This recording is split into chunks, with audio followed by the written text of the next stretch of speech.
صرف عقل والوں کے لیے ایک سبق۔ ایک شکاری نے کنڈی میں گوشت کی بوٹی لگا کر دریا میں پھینکی۔ ایک مچھلی اسے کھانے دوڑی، وہیں ایک بڑی مچھلی نے اسے روکا کہ اس سے منہ نہ لگانا، اس کے اندر ایک چھپا ہوا کانٹا ہے جو تجھے نظر نہیں آ رہا۔ بوٹی کھاتے ہی وہ کانٹا تیرے حلق میں چبھ جائے گا، کوشش کے بعد بھی نہیں نکلے گا۔ تیرے تڑپنے سے باہر بیٹھے شکاری کو اس باریک ڈوری سے خبر ہو جائے گی، تو تڑپے گی، وہ خوش ہوگا، اس باریک ڈور کے ذریعے تجھے باہر نکالے گا، چھری سے تیرے ٹکڑے ٹکڑے کرے گا، مسالہ لگا کر آگ پر ابلتے تیل میں تجھے پکائے گا۔ 10 انگلیوں والے انسان 32 دانتوں سے چبا چبا کر تجھے کھائیں گے، یہ تیرا انجام ہوگا۔ بڑی مچھلی سمجھانے کا حق ادا کر کے چلی گئی۔ چھوٹی مچھلی نے دریا میں اپنی عقل سے ریسرچ کی، نہ شکاری، نہ آگ، نہ کھولتا تیل، نہ مرچ مسالہ، نہ 10 انگلیوں اور 32 دانتوں والے انسان، کچھ بھی نظر نہیں آ رہا۔ چھوٹی مچھلی کہنے لگی، یہ بڑی مچھلی ان پڑھ جاہل پتھر کے زمانے کی باتیں کرنے والی، کوئی حقیقت نہیں اس کی باتوں میں نے خود ریسرچ کی ہے، اس کی بتائی ہوئی کسی بات میں بھی سچائی نہیں، میرا ذاتی مشاہدہ ہے، وہ ایسے ہی سنی سنائی نام نہاد غیب کی باتوں پر یقین کیے بیٹھی ہے۔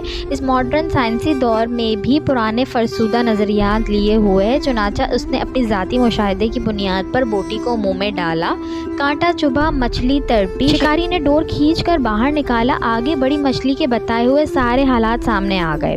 حاصل کلام، انبیاء علیہ السلام نے انسانوں کو موت کا کانٹا چبھنے کے بعد پیش آنے والے غیب کے سارے حالات و واقعات تفصیل سے بتا دیے ہیں۔ بڑی مچھلی کی طرح کے دانا انسانوں نے انبیاء کی باتوں کو مان کر زندگی گزارنی شروع کر دی۔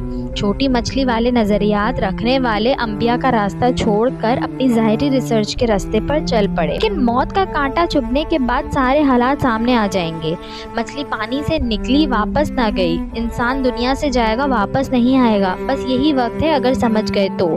اللہ تعالیٰ کا وجود کائنات کی سب سے بڑی حقیقت ہے، اور جتنی باتیں ہمیں قرآن و حدیث سے آخرت کے بارے میں پتہ چلتی ہیں، وہ کوئی مذاق نہیں ہے یا کوئی کہانی نہیں ہے، بلکہ ایک مسلمہ کی حقیقت ہے۔ اللہ تعالیٰ ہمیں آخرت کی تیاری کرنے کی توفیق عطا فرمائے، آمین۔ ویڈیو اچھی لگی ہو تو اس کو لائک کریں، شیئر کریں اور میرے چینل کو سبسکرائب کریں، اور ساتھ ہی بیل آئیکن کو بھی پریس کر دیجئے تاکہ میری نئے آنے والی ویڈیو آپ کو مل سکے۔